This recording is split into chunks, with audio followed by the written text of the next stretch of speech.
that they are brought to safety, with the cooperation, of course, of the local population that is protecting them. We cannot get them to safety without cooperation and continued support of those individuals and the groups and the clans that took them into protection. So we are coordinating with them and all the friendly forces for them to be reporting to the nearest. For those in Akobo, the nearest military barracks is Wat of Neural County. For those in different villages in Wolang, we have the nearest at Galachal, the nearest at Baliet and Malakal.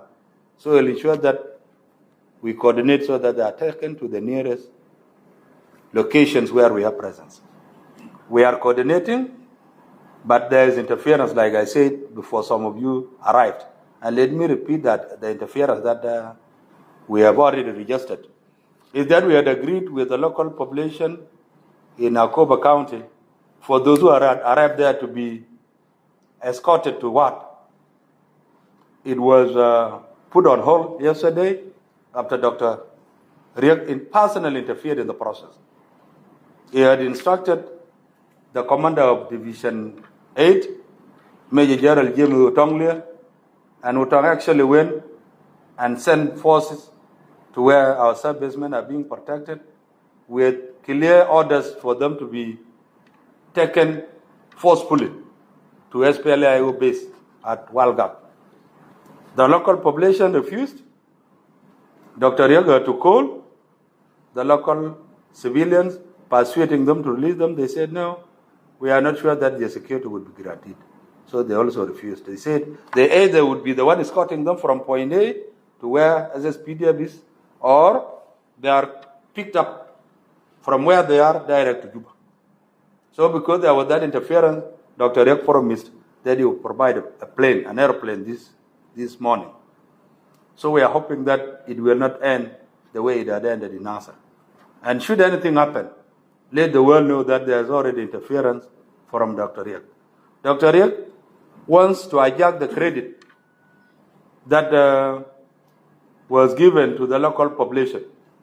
He wants to hijack their credit so that he uses it for political leverage or for bargaining.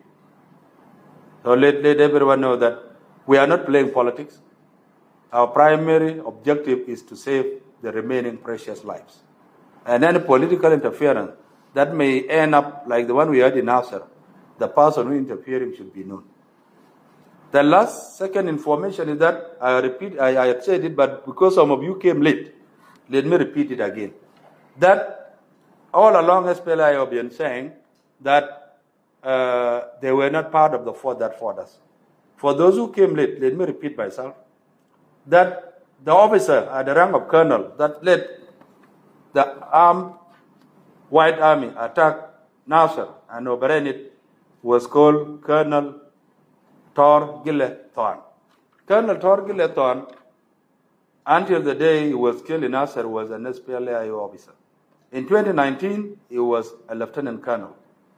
He was selected by SPLAIO to go and attend training of the instructors for the Nasser Unified Forces in Malakal. He was trained as an instructor and deployed at Panier in Bor County of Jonglei State. Somehow he found his way back to Nasser, and just a week before Nasser was attacked by the White Army under his command, he was clearly seen in military uniform addressing members of the White Army and giving them clear instructions that he was going to take Nasser at any cost. And of course he did it. So the question is, this man was not a White Army personnel. He was an officer from SSPLA-IO that was allowed to command the White Army in the fight for control of Nasser. So SPLA-IO is directly implicated.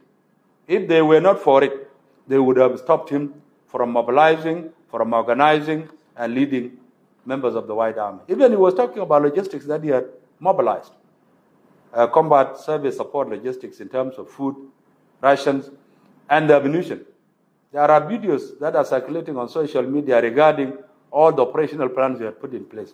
So if SPLA-IO, the leadership of SPLA-IO, under Dr. Riek and under Lieutenant General Gabriel Duablam, were not for it, they would have stopped him from continuing, and not only that, he would have been held accountable.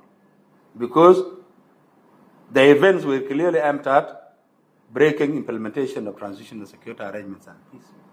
But he got away with it. So it is very important for you to come out clearly that SPLA-IO is directly involved and should be held accountable for lives lost in Nasser or elsewhere, and the international community should hold Dr. Riek accountable.